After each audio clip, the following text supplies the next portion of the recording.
This is the Coach's Wife Life podcast. I'm Kristen Eargle, your host, a former TV sports reporter and fellow college football coach's wife. I'll go one-on-one with the strong women who are the backbone of college athletics and athletics of all levels. And now, Coach's Wife Life. This podcast is brought to you by Ruler of Hope.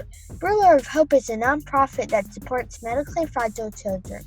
If you'd like to make a tax-deductible donation, you can use Venmo at Ruler-Hope or online at rulerofhope.org. Hey there, I'm Kristen Eargle, and we have an exciting podcast ahead. But first I want to talk about something we all know way too much about, moving.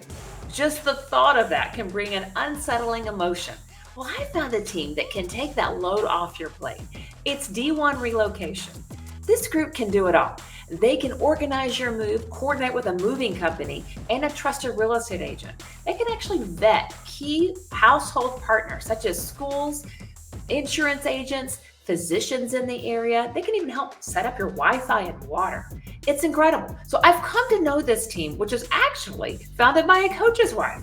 I think you should check it out, whether you're looking to move now or in the future. It's d1relocation.com. Now on to our awesome podcast. It's my honor to bring Tiffany Redus on the podcast. Tiffany is the wife of Coach G. Redus, assistant women's basketball coach at LSU. Thank you for being a part of us today. Thank you so much for having me. I'm so excited. Absolutely. Last year, you guys had a national championship, an iconic team. And as we speak right now, obviously, sometimes these are delayed a little bit when we air it, but right now you're at the SEC Women's Basketball Tournament, a top 10 team in the country prior to LSU, SMU, Vanderbilt, and other places. You know, we see the results on the court and off the court of how dynamic he is. So give us an insider, though, Tiffany. What do you think makes him dynamic in this role? I think it's that he genuinely loves women's basketball, and he always has. His sister, Manisha, played at University of Alabama, so he's grown up going to all of her practices and games and just really throwing himself into women's basketball, and he absolutely loves it. And then also, I think it's just his personality. He's just one of those people that when he walks into the room, he just lights up the whole space. He's one of those people that just, he has such a big personality. And I think that, and he's cool, he's cool. He's hip. He knows all the things. So the girls, they love that. It's easy for him to meet them, where they are and to coach them. So I think that you combine the love of the game and his personality, and it's like a match made in heaven. And you have a voice of experience because you played women's basketball. I love it. Yeah. Okay, so let's back up a little bit. My usual question is, where did you grow up? And how did you guys meet? We're going to get to that. But we found out early on where you grew up because you played high school basketball, 33rd best player coming out. And then you went on to Georgia Tech. You guys were the first team to make the NCAA tournament and made it all 4 years. I mean, come on. That's pretty impressive resume there. Thank you. It does help. I see things from a player's perspective. And I do often share that with him. And so it really helps for me to be an advocate for the girls all the time because I see things through their eyes. And so I think that helps him to be a better coach too. Wow. Okay. So you have been married. You have seen this from the coach's wife side. You've seen this from the player side. I just want to hear your thoughts on the elevation of women's basketball. It's really amazing. It makes me feel very proud as a former athlete myself, to see how much the game has grown and see the type of support we had when I was playing and then compared to the way things are now. And to see the platform that these girls have, something that I could only dream of during my time playing. So it feels good to feel the steps that we took paved the way for these girls today. And so to see how it's playing out and to hear, people from all walks of life, all ages, all genders, all everything be interested in women's basketball, it just warms my heart and it's super exciting. It's pretty special. Okay. Where did you grow up and did you ever see yourself as a coach's wife? I am from Gastonia, North Carolina. It is right outside of Charlotte. And I did not see myself as a coach's wife. I didn't know what type of man I would marry, what his profession would be, but definitely did not see our life being as crazy as it is now. Okay, how did you meet him? We met in Atlantic Station in Atlanta, and he was going down the escalator. I was coming up, and he followed me back up and followed me into the store. And shot is shot, and here we are, 7, 8 years later. Oh my goodness. That is interesting. He says I was the toughest recruit. Yeah. So Yeah, definitely. Okay, so you've been married for how long now? 5 years. 5 years. Okay, and what do you do as a profession? I am a project manager for a marketing agency based out of New York. We work with Chase Bank, Starbucks, Bash Twitch, lots of big, cool brands. And I specialize in vertical video. So I work on developing their TikToks and their strategies around it. So, yeah. Wow, very, very impressive. I'm definitely going to get some tips later on. I'm sure. Thank you. Okay, so do you have children? What's it been like trying to be a full-time working mom? I mean, and you're moving. Yes. We've got 2 kids. We've got Gio, he's 4, and we've got Ella, who's 2. Being a full-time working mom is insane. It's not easy. Last summer, I actually took a step back and I was like, you know what? I'm just going to focus on being a wife and a mom. I'm going to stay at home. This is my season to just pour into everyone else. And I quickly realized that I had nothing to pour without pouring into myself first. So I went back to work. And, we just thankfully, we have a lot of support. My mom in particular, she will come drop everything and come visit us whenever we need. She was just here for 3 weeks because I had to travel to New York for work. G had games and recruiting. And so she's just always been such a big support. And we have that from both sides. So we're able to get through it, but one day at a time. One day at a time. That is the crucial thing. That's what my mom tells me. She was telling me this week. One day at a time, Kristen, right? One day at a time. So not every day you're on top of the world or just really feeling it, right? There are tough days, as we mentioned, because you're taking it one day at a time. So what are some of the toughest adversity you have faced, and what did you rely on to get through those moments? Oh man, I think the toughest adversity we've had was probably when I had my son. He was 10 weeks premature. G had just started his job he was in his first year at Vanderbilt. So he had made that leap from being an assistant D2 coach to being an assistant coach in the SEC.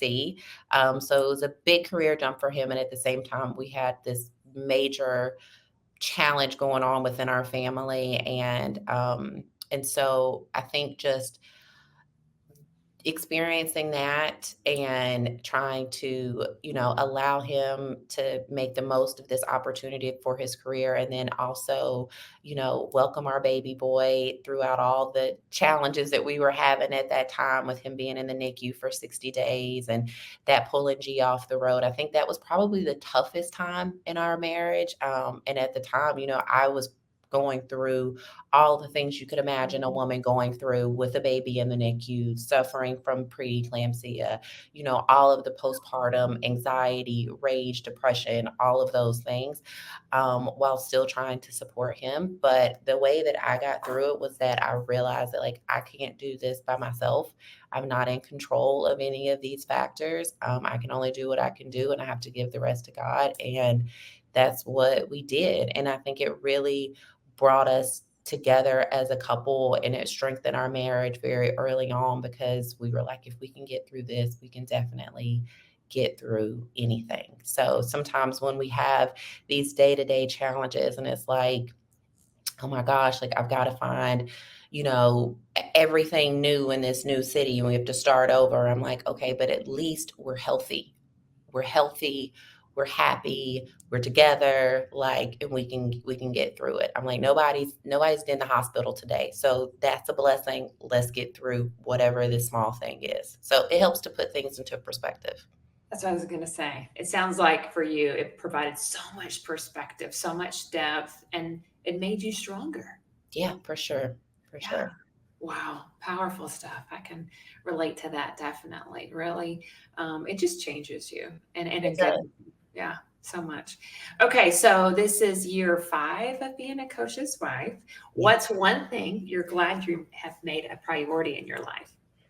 Honestly, I think me. I think Yeah. that I think that in so often in this role, a lot of the praise goes to how can you support him? How can you like do this? How can you be there for that person? And like I said earlier, I realized that like in order for me to be able to pour into G and support him and be able to pour into my kids and support where they are and it just I have to be a complete person. And I think that just recently in the past year or so, I've realized how important it is to prioritize myself, my own personal health, going to like the gym, eating right, keeping up with all my appointments, even doing the little things to make myself feel better, going to a hair appointment or a nail appointment, or all these things that I had put off for so long because it was always just like I came last.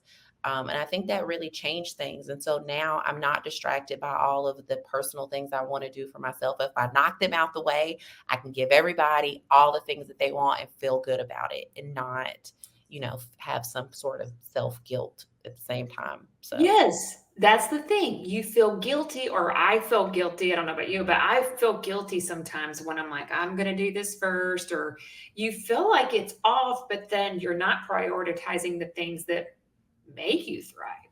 yeah, yeah. Well, and it's just like the little things. Of course, like, you know, in many instances, they do have to come first, right? Like, we don't have a choice with G's schedule. If the kid is having a bad day, that has to come first. But just finding those pockets and making that time for me has just been really important. And I think it's really changed things. I feel better about myself. I'm more confident as a woman and as a wife and as a mom. And I think it's really made a big difference. I'm curious because you have such a perspective on women's basketball and what he does on a daily basis and the relationships with student athletes. How do you think you've helped him get where he is today? You ask him, he'll say I take all the credit. But I remember when he was at Delta State and he was really excited about being there, and that was good. But he thought that like getting to be a top recruiter in the SEC was just, or any Power Five conference, but specifically the SEC, because he's grown up in the South and that's all he knows. But um, he thought it was something that was so lofty that it was going to take so long to achieve and like 10, 15 years down the road. And I just kept saying, like, there's people your age doing it now. Like, you can do that now. I'm like, anybody you meet is going to immediately like fall in love with your personality. Like, I know that about you. I did. And I'm tough. So if I did, anybody will. And I'm like, all you got to do is meet people. Once you meet them and you tell them what you want to do, opportunities are going to start to come to you. And I really, truly believe that in anybody's life. It's like you just have to go after it. There's so many things in life that people want, and they're right there, but you just don't think that they are. So you don't even try. So I say all that to say, I kept saying, go meet people, network, talk to people, tell him what it is you want to do. And he did that at a tournament. He was really excited. He met Sharika Wright, and she's now the coach at UT Arlington. But at the time, she was an assistant at Vanderbilt, and they hit it off. They had a great conversation. Now she's like family. But as soon as an opportunity presented itself, she reached out to him. And this was probably within like 6 months of us having that conversation, and maybe 3 or 4 months of him meeting her. And that's how he made that leap. And so I'm always just like, go talk to people. And then the same thing happened with him and Coach Mulkey. He met her at a tournament. He was just talking to her, and she fell in love with him. And she created an opportunity for him to be on her staff the following year. So I think that's probably the biggest part that I've played, is just reminding him that like, you're great. Like, just go after whatever it is that you want. And so far it's worked. I love that. I love that. Okay, so question in reverse. How do you think he's helped you in your role in marketing or being a mom? Like, even though, I mean, like, how do you think it's related the other way? I think he offers me the type of support that I need to be able to work. I think a lot of times, and it's been a process, but a lot of times with coaches, they get so focused on their world because it's so busy. They have to have tunnel vision in order to be really successful. But I think over the past like year or so, he started to really figure out, when I told him I really wanted to commit to my career, and like I was sure about it because I've been on the fence for a couple of years, and I was like, okay, I'm going to actually do this. And I think he's done really well at being like, okay, I can't just think about my career. We have to look at this in its totality and what's best for the entire family. So, there might be a tournament that he really wants to make it out to, but he can't, because it might be in conflict with my work schedule, or, maybe cutting that call with that recruit, maybe just a few minutes short so he can go and do bath time so I can finish up my work for the day. Like, just making those type of compromises, so we both have the opportunity to be great. And so I just really appreciate that. And I see his efforts in it every day. So. One thing I think you'd be incredible at helping with is recruiting. Do you enjoy recruiting? I do. I like to talk to, he's on the phone with recruits all the time. So in passing, we always like to, say hello, and they get to know like our whole entire family, so it's always exciting when, even if they don't end up coming with us, like just seeing their career grow, because it's some kids he's talked to since they were in 7th or 8th grade, he's been recruiting, and they've seen our kids like grow up in front of their eyes, and we know things about their family. So it's just, it's really cool. And I love to be a part of it in any way that I can. Okay, so this business is so competitive, as you know. Like, you have helped him in that process, and you don't have to name a specific job. Has there ever been a job that he didn't get that he kind of thought he would get? And then, how do you keep someone encouraged through that process of getting their hopes dashed? Well, I mean, specifically, and I don't think you mind me sharing this, is that when we got let go from Vanderbilt, as you know, in coaching, the head coaches, when they leave, majority of the time, the entire staff leaves too. And I happened to be 25 weeks pregnant at the time. Of course, it was another high risk pregnancy. Uh, And, we were hopeful that, maybe it could work out where we could stay. He had just signed this top recruiting class, like the best class that they've had in a long time. And I think we were really hopeful that that opportunity would work out. But, they had a coach that came in, she had her own staff, and, so it just didn't, unfortunately, that didn't work out. But, I think all in all, at the time, it was a big blow for us, and we were scared to move at 25 weeks pregnant. It was hard to even get a doctor to take me on. I didn't even know that was like a thing. But when we got to Dallas, it was hard to find a doctor that would take me. We ended up, the day that they got let go, he got a job offer from Toyle Wilson to come to SMU. And we took it. He took it immediately. There were other offers that came in after them, but we were like, we've got to go somewhere where we know there's going to be good doctors, and it's going to be a good fit for our family. And it worked out.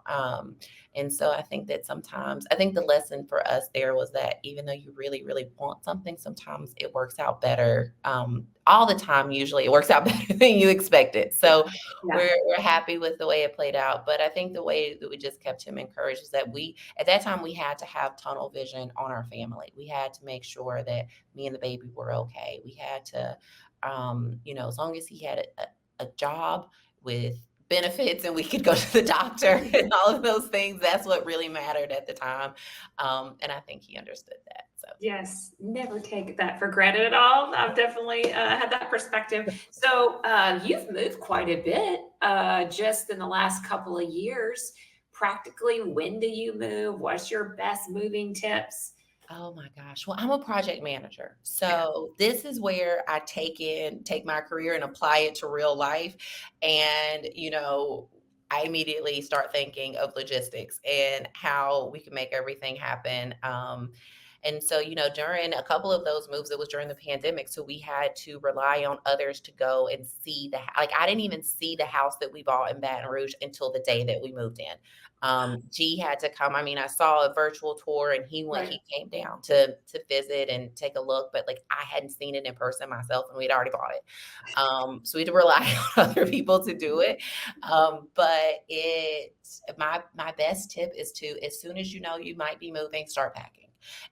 And because it seems like that last day, there's 1,000 things left to do when you think that you got it all. And you're like, oh, it's just a few little things. And those few little things are like 15 boxes worth of little things. So my best advice is start packing immediately.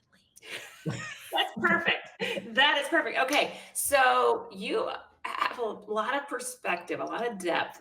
Um, do you have a coach's wife mentor? Do you have somebody that you talk to about some things? Or do you I've have maybe been someone out, a friend outside of this business that helps you? I've been so fortunate because my mother-in-law is a coach's wife. My father-in-law, he played professional baseball. He coached baseball for many years. And so she's a coach's wife. Also, my sister-in-law is a coach's wife. Her husband has coached on the football on the collegiate level. He coached at Clark Atlanta. He coached at Georgia State. Now he's coaching in his hometown. They've got a big football program there at his high school, so that he went to and grew up in. So I've had coaches' wives. I've been surrounded by them since G came into my life. And so they've really been able to help me throughout this process and to help him too, because they have a different, coming from his mom and his oldest sister, keeping things in perspective for all of us. So they've been such a huge help, and just having them to lean on for advice and for the both of us has been huge. These are pretty iconic players on your husband's team right now. Flau'jae, Angel Reese.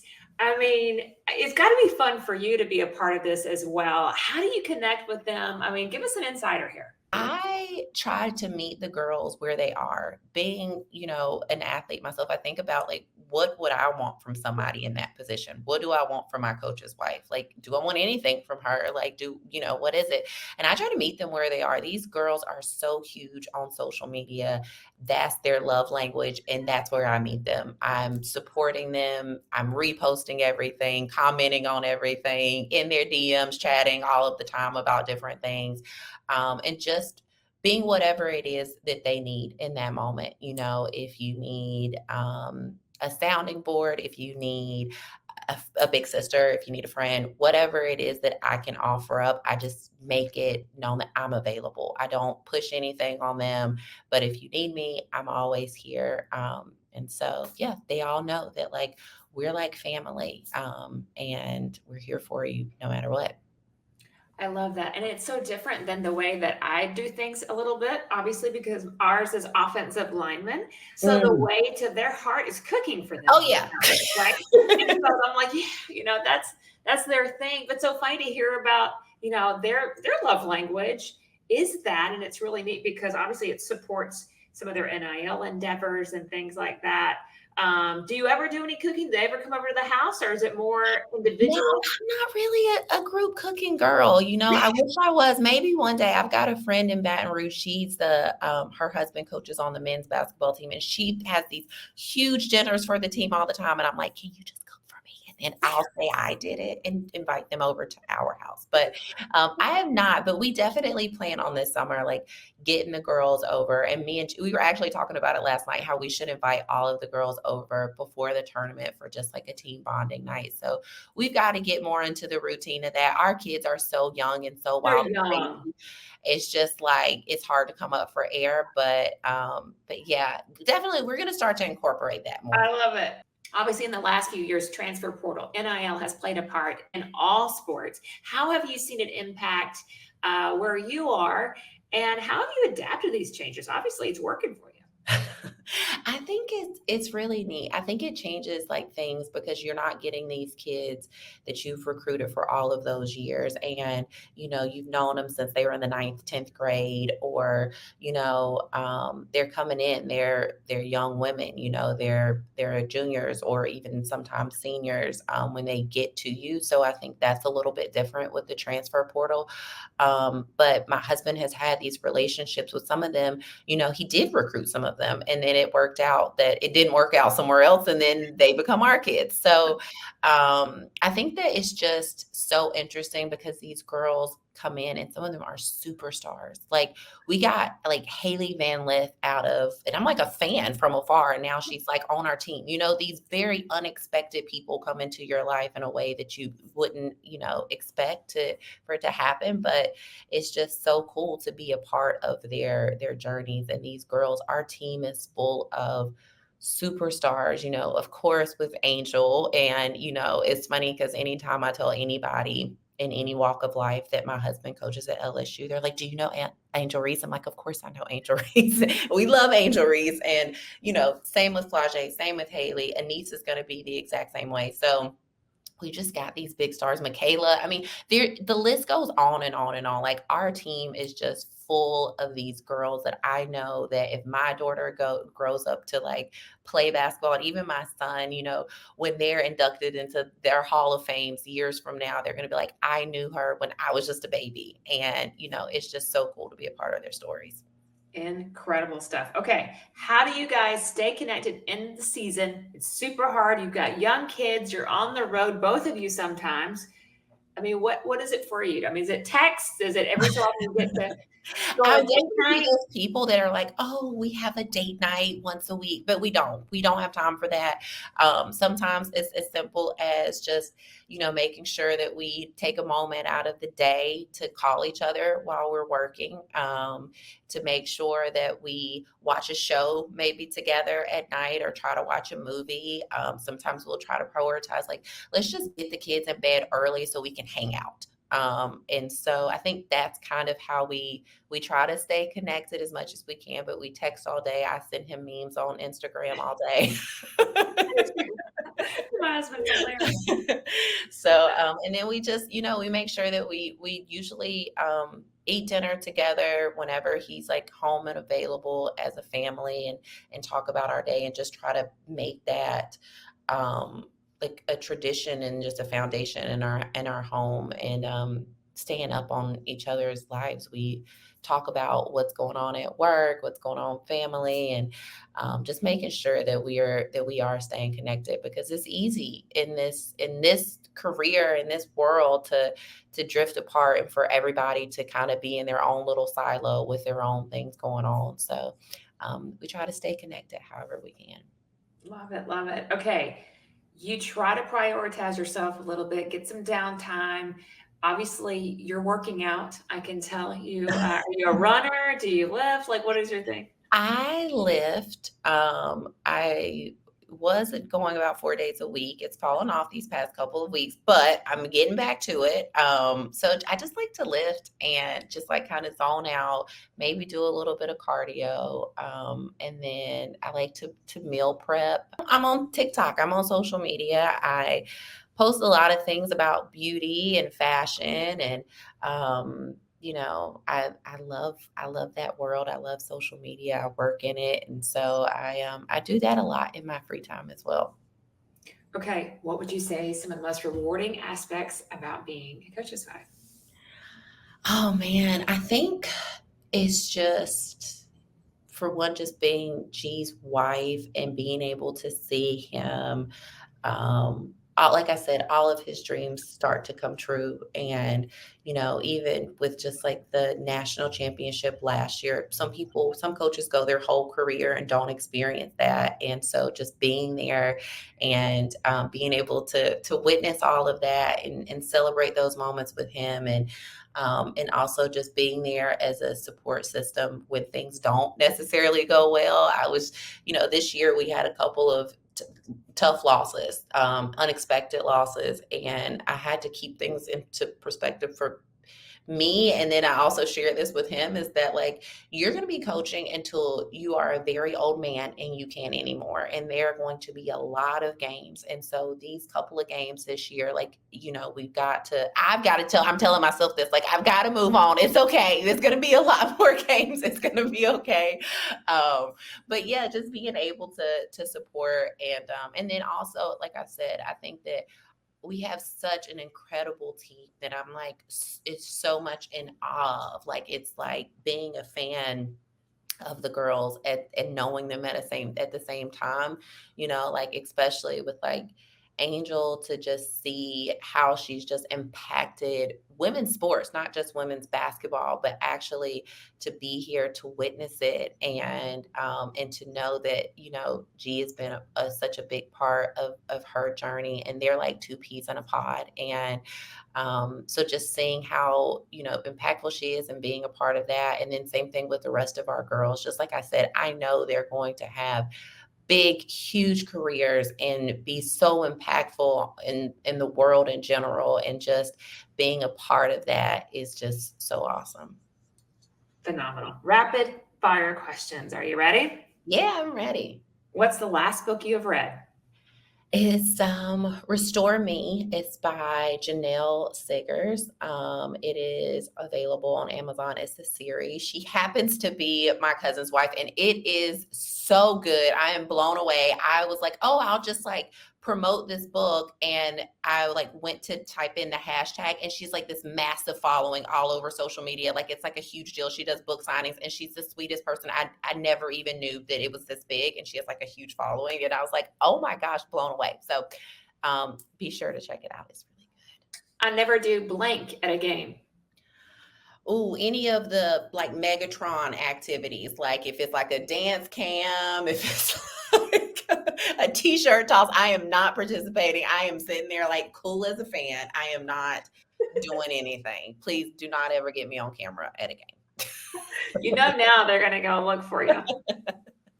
Okay. If you could have dinner with someone, current or from history other than a family member, who would that be? Probably Beyonce. Oh, or Michelle Obama. One of the two. I might actually have to switch my answer to Michelle. Okay. You get a night alone. What show would you binge watch? Oh, I would catch up on Real Housewives. I would have to kind of toggle between Real Housewives of Beverly Hills and Real Housewives of Potomac. There you go. Okay. What is your go-to meal to cook? Spaghetti. It's easy. The kids like it. I love it. My go-to. What sport can you beat G in? I don't know if I can beat him in any sports, but he can't see me in Tetris. I am like the Tetris champ of the world. I could do it professionally, I think. So he doesn't stand a chance. It's so random that he even discovered that. He was like, I didn't even know you knew how to play this game. And yeah. So are you playing on a phone device? What is it? I haven't played in years. I just really kicked his butt one time, like 6 years ago, and he's never forgotten it. Neither have I. I rub it in all the time. What would be your walk-up song? Oh, that's tough. It would be something Beyonce, I'm sure. Probably like That Girl or Alien Superstar. Yeah, one of those. Love it. Thank you so much, Tiffany, for being on the podcast. This has been so much fun. How can people follow you? You can follow me on Instagram, which I rarely post on, but that is the Tiffany B, and on TikTok at Tiffany Redus. This podcast is brought to you by Ruler of Hope. Ruler of Hope is a nonprofit that supports medically fragile children. If you'd like to make a tax-deductible donation, you can use Venmo at Ruler-Hope or online at rulerofhope.org. For a replay of this episode or previous episodes, visit coacheswifelife.org and follow us on social media at Coaches Wife Life.